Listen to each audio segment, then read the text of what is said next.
Hello and welcome. I'm so excited to be joined today with a wonderful guest. I'm really excited to share with you all. Oftentimes, when we think of things like pelvic floor health, there's a lot of confusion. And I think also a lot of times that we think the only time we really need some pelvic floor health is after we've had babies. But this is something that my dear friend Trina and I see a lot. And so we really just wanted to hit record and have this conversation in front of you all to talk about the different ways and times and seasons that women go through when we also need some pelvic floor help. Welcome to Health and Hormones. I am your host, Rita Johnson. Here we talk about all things related to health, hormones, natural living, and those amazing bodies that God has given you and how to take care of them better. I'm so glad you're here. I'm joined today with Dr. Trina Winner. She is a holistic pelvic health physical therapist, lactation counselor, women's health and functional nutrition coach, and certified doula. She helps women navigate every season, preconception, fertility and pregnancy to postpartum, pregnancy, infant loss, perimenopause, and beyond, by combining hands-on therapy, functional medicine and nutrition, and nervous system regulation. Trina is passionate about empowering women to understand their bodies, restore balance, and live in the health and vitality God designed for them. Thank you so much for joining me today, Trina. It's so good to see you. Thanks for having me. This is exciting. So tell me like the nutshell version of how you got started in women's health. Okay, well, initially started in orthopedic outpatient therapy, quickly got burnout, quickly realized we're missing a lot of key pieces. Fast forward, had our first baby, felt like, oh, I know what I'm doing. Like I'm a PT, I know how to do all this. Birth was long, had some symptoms and tried to fix things myself. It wasn't happening and realized like, gosh, there needs to be more. A friend of mine told me about women's health PT. I should go to a class. And so I did. And I remember texting my husband, like, I'm in the right space. It's just like I was a lost chicken, just trying to navigate my way of what God was leading me to. Fast forward again, more kids, ended up getting into lactation and doula work just because I just love birth. I enjoy being pregnant. I enjoy going through labor and delivery, and felt God calling me to elevate and step up and really getting more into fertility and helping other people, just trusting their bodies and honoring the way God has designed their bodies. So I've navigated through all of those doors. And right now I'm more niched down into preconception, cycle tracking, and fertility and birth work, but also connecting all of those dots and how that impacts our entire body, our relationships, our friendships, our marriages, our kids, and then the nervous system. Really diving into that. So this is totally God-led. I never thought in a million years I'd ever be where I was at. I wanted to be an athletic trainer to start with, but realized that's not a family-friendly profession. So this is definitely something that God has guided me on, and it's been amazing. Beautiful. I love that. Okay, so childbirth obviously impacts our pelvic floor health, but I kind of want to talk about what are some other things that we need to be aware of also impact our pelvic floor health, even beyond just childbirth. Yeah, a lot of people assume the pelvic floor again only comes from childbirth. Oh, you have to have a baby to have pelvic floor therapy. But the truth is, so many things influence that area of our body. Anywhere from infants, I do a lot with infants with pelvic floor stuff, which is amazing, all the way through elderly and men too. Men's have pelvic floor as well. So things like chronic constipation, who isn't constipated nowadays? Straining, like straining to poop, high impact sports. So I actually see a lot of young females with incontinence issues and pelvic pain or pain with insert and tampon, period health pain. You know, if we don't have proper body mechanics, just the work that we do throughout the day, if we're doing repetitive strains throughout the day. And just as simple as a nagging cough. So a lot of people have developed there's research out there after COVID, going through a lot of the sicknesses and the coughs and seasonal allergies. So if I have people that have a lot of allergies, they're sneezing a lot and talk about that, I am always asking about their pelvic floor. Anything that puts downward constant pressure on our pelvic floor. Surgeries, not just pelvic surgeries, but any surgeries. Postural habits, stress, high stress has a huge correlation to our pelvic floor and as well as our hormones. And I'm actually really getting into oral health. I'm working with some local dentists as well. I have some further training in regards to just that myofunctional therapy and tongue ties and all of that. We see that in adults too. And that has a huge impact onto our pelvic floor as well. And we also just want to make sure we're zooming out of the pelvic floor. And we're not just looking at the birth story. Like I said, I see it kids. I see a lot of kiddos with constipation, bedwetting, leakage when they're as kids, UTIs, yeast infections. All of that is related to our pelvic floor. Why do you think that it is such a strong systemic response? I think of the situation you hear of a newlywed that's having a difficult time with intercourse for the first time. But Mhm. so in that situation, I'm thinking about what else is going on. Is there some trauma there that she's reliving and having a difficult time in that arena? But what are some other things that you're seeing that are like causing all of these? It really sounds like an epidemic as you're lifting through all these things. Yeah, I think there's a lot to do with our stress response, and our pelvic area holds a lot of emotions. There's Sure. so much emotional part to that. There's spiritual warfare going on in today's age where we have social media, we have the internet, we have all of these nuances and noise in our culture and our world that, and I think we're also becoming more aware. There's definitely more awareness, so people are talking about it more too. So kind of like, have we always had these issues, or are we just seeing it more common now because people are talking about them more and they're more vulnerable and more aware? I think it's a Mm, combination. I think it's yeah. really hard for me to really point a finger at one thing because things are so interconnected. And it's all about how we live, we move, we breathe every single day. And it's Yeah. the things that it comes back to when we were in utero with our moms and how we were conceived. What is our mom and dad's health like? What was their health like preconception? What were her stress patterns? What was our birth story when we were born? And that all plays a role, and things just pile up over the years. And all of a sudden, we're starting to see these ramifications later on. And all of these things are common, not normal. And people are just talking about them more as well.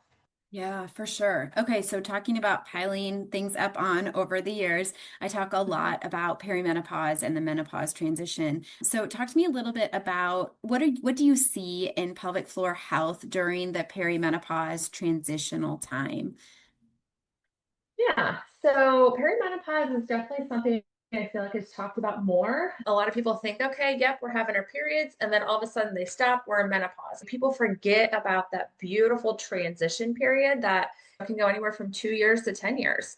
And it's kind of like that second puberty. So if you go back to what was your body doing in those changes when you were first starting your period, it's a similar concept with their ups and downs and ebbs and flows. But it's such a unique season because hormones are shifting constantly. And we also have many women that are still postpartum and in perimenopause. So you have that compound effect there. Talk with another holistic healthcare professional. We were talking about that, and I'm like, oh, I'm in that phase. I'm postpartum and in perimenopause, most likely. Oh my gosh. And Totally. we're seeing more and more of that in women wanting to have babies into their 40s, which is beautiful. And you can still get pregnant in this phase. The estrogen goes up and down, your progesterone changes. That all affects the tissues of our pelvic floor. And that's super important. And like I said, stress, it lives in our body. And oftentimes the pelvic floor is the first place that it hides. And we don't realize that until more things start happening in our body. And then we start to pay attention. And women that are in their perimenopause phase, they are handling a lot more stress throughout their years, and it's Hmm. starting to come out a little bit more. They may notice a little bit more vaginal dryness, some urgency with the bladder, which is just, oh my gosh, I have to pee right now. Sometimes increase in frequency with urination. And sometimes those tissues just don't feel as resilient. On top of that, we have blood sugar swings. So a lot of people I'm finding have blood sugar dysregulation roller coasters, even if they're not technically diagnosed with diabetes. And then that just again, that stress load that comes during that midlife. And we have all kinds of things, whether we're having babies or whether our kids are leaving the house, we have job changes. Maybe we shifted from a stay-at-home mom to now we're working, just all those identity shifts. That can also impact that recovery and the muscle tone as well. And really, the best way to support here is in a very holistic, nourishing way. And most people aren't taught how to do that because we're living that standard American diet. And again, that there's so much noise and nuances out there. What should we do? We should be doing this. We shouldn't be doing that. We should be doing this, which adds to the stress. For sure. I tell people if a super clean, healthy lifestyle is going to stress you out, that stress is probably affecting your body a lot more than trying to live a clean and healthy lifestyle. Totally, totally. Yeah, definitely. And this is truly why I love talking to this age group so much, this perimenopause time, because the thing I say all the time is that like in perimenopause, our body is just a little bit more like silk. Like we just have to be careful in how we take care of it. Whereas like in our 20s and 30s, it's a bit more like cotton. We can like stain treat it and throw it through the wash and whatever cycle and Yeah, it comes out and wears great, right? We just right. have to be more intentional at how we're taking care of our body because these things do through a whole host of reasons and our body remodeling from lower hormones, it's going to be different how it's functioning at this time. What are Mhm. some unique ways we can support our body and our pelvic floor health in this season? Yeah, so I would say, like I said before, the best support is really a holistic, whole body nourishing approach. And that looks different for every single person. And what works for me is not necessarily going to work for you. And that's where working with the qualified professional like myself or like Rita here, which just gives you what works for you and helping you coach through that process. So ideally, we want to make sure we're getting plenty of protein, minerals, and healthy fats. I feel like we've lived in a culture and probably I even remember my generation of like we were very like, oh, don't eat so much fat, or we should eat more fruits and vegetables, but we're minimizing the protein. Protein should be like in a small portion of your plates, and we're undernourishing our body. And that is an added stress to our body. Stress isn't always all the big, crazy negative things, it's also over exercising and under eating. And many times, what do your providers tell you if you want to live healthy? You should exercise more and eat less and lose weight. That's actually an added, not so good stress to most people's bodies. And moving in ways that strengthen our body in a very comfortable way, but also releasing tension. Taking time to regulate the nervous system. That nervous system is so important because when our body feels safe, it can heal. And if we're over exercising, under eating, overworking, still working 50 hours a week, trying to handle all the things, our body doesn't feel safe. And it's not going to allow your hormones to be in balance. It's not going to nourish your reproductive system. Your digestion is going to be off. And it's really all about building that resilience in a season instead of just trying to push through it.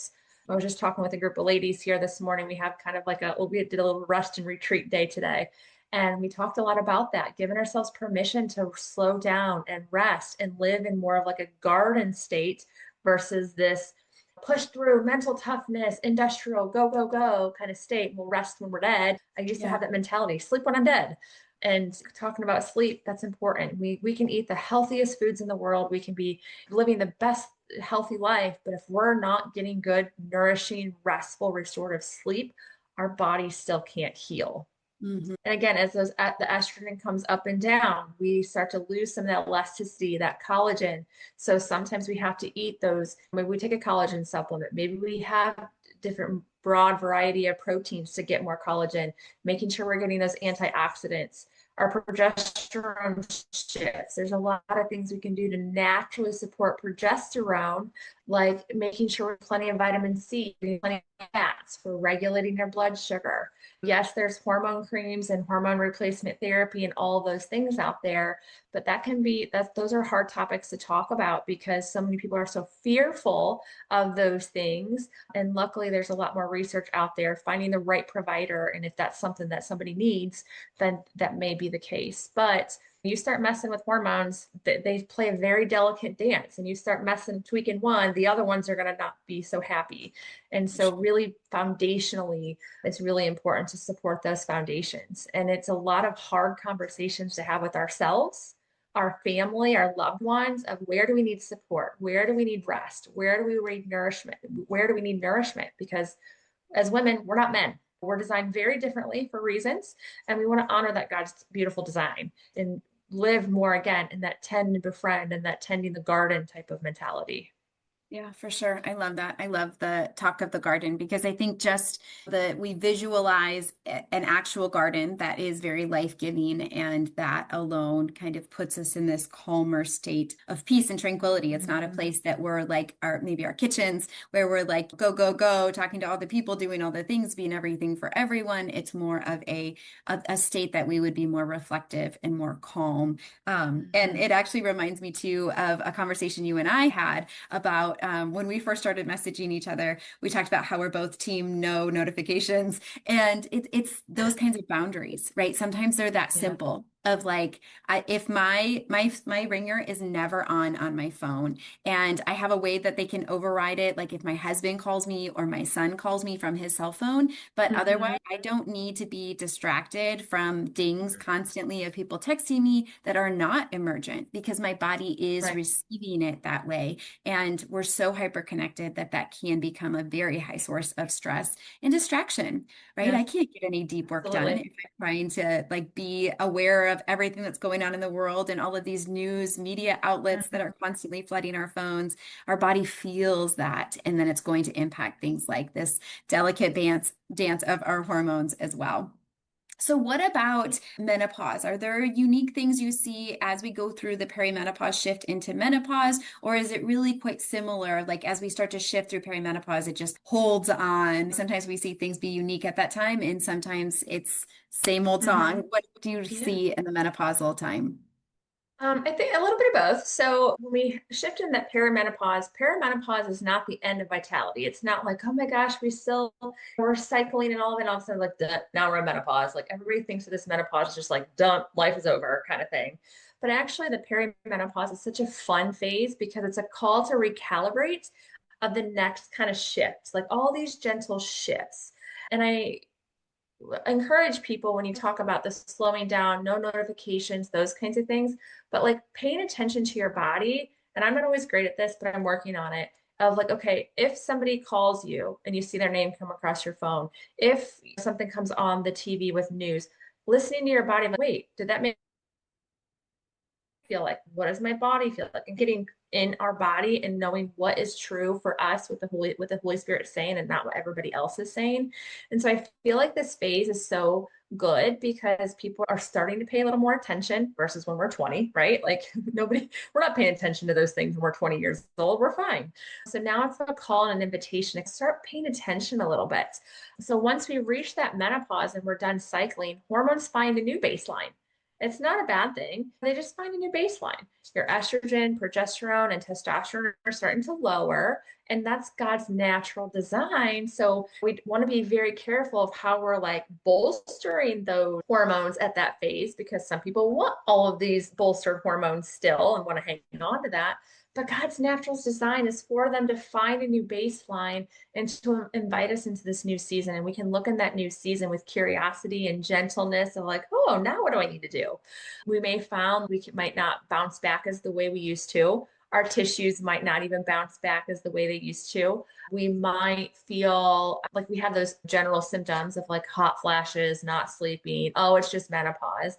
But if we're really gentle and curious with our body, those symptoms are messengers. They tell us some things. And sometimes our muscles can lose a little bit of tone. The connective tissue starts to thin a little bit, and things like bladder or uterine or rectal prolapse can happen. Incontinence can be more common. But again, it's not always normal. And it's also your body's way of shifting of all the things we did to our body over the years, right? So when I'm working with fertility clients, not that they care at that time, but I'm like, the choices you make now are going to impact how you ebb and flow to menopause. Yes, there's a little genetic component, but the more loving you are now and supportive, that transition is going to be a lot more beautiful, and you're going to maybe you don't have to go through the ugly things that you hear about.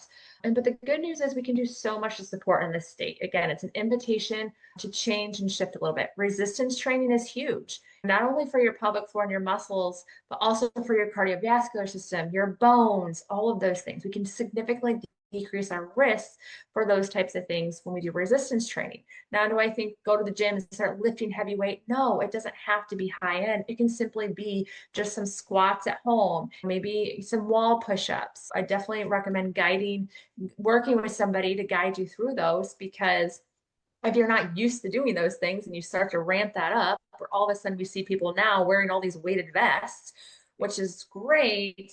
However, if we don't use caution, we can really wreak some havoc on our bodies and our pelvic floors. And you pair that with some intentional pelvic floor therapy. It's not Kegels. We want to make sure our pelvic floor is ebbing and flowing. We want to make sure we're going through to a qualified physical therapist or an occupational therapist, because There's so many different types of trainings out there, but going to somebody who really understands that whole body approach, can do an internal assessment to really feel what your pelvic floor is doing for you personally, that can make such a huge difference. Good nutrition. We might have to change a little bit of what we're eating more protein, some collagen, support that tissue repair, blood flow, lymphatic system, and then making sure we're hydrating well and being mobile. Most of the time, I find when as people get older, they don't drink as much water. Either A, they don't feel thirsty. B, I don't want to run to the bathroom all the time. Well, let's work on pelvic floor so you can increase your hydration and not feel like you have to do that. It's amazing of how much better you can feel by just drinking some more water. And then we can feel more strong and vibrant as we get further in the decades of our life. And I always tell people we want to embrace God's changes. So as we get older, yes, we have more gray hairs. Yes, we have more wrinkles, but let's embrace those things, because all the things that we can do to our body to avoid those things from happening are also can be detrimental to our hormones and to our gut health and to our pelvic floor as well. For sure. For sure. Amen. I love that so much. It's so important. And I constantly talk about the same, like those symptoms you're struggling with is your body's way of communicating to you. And we just need to learn how to listen. How does it need to be supported now? And I love that so much. It's so wonderful. Oh, this is such a wealth of information. I absolutely love talking to you about this. And I know we could go on and on for a long time, but I want you to tell my people how they can find you and find out more about what it is you do. So I am in small town Ohio in Versailles, and I primarily see people in person. I have a lovely pelvic floor that works with me as well, because I have 5 little kids. We run a business. I'm trying to embrace the suggestions that I make so I'm not overworking as well. So I'm trying to model that. And online, so our business is Winning Edge Physical Therapy. So we have a website, we have a Facebook page and an Instagram. And then sometimes people just connect me onto my personal social media as well. Beautiful. Great. We'll link those all up in the notes. So thank you so much, Dr. Trina, for joining us today and for being such a wealth of information.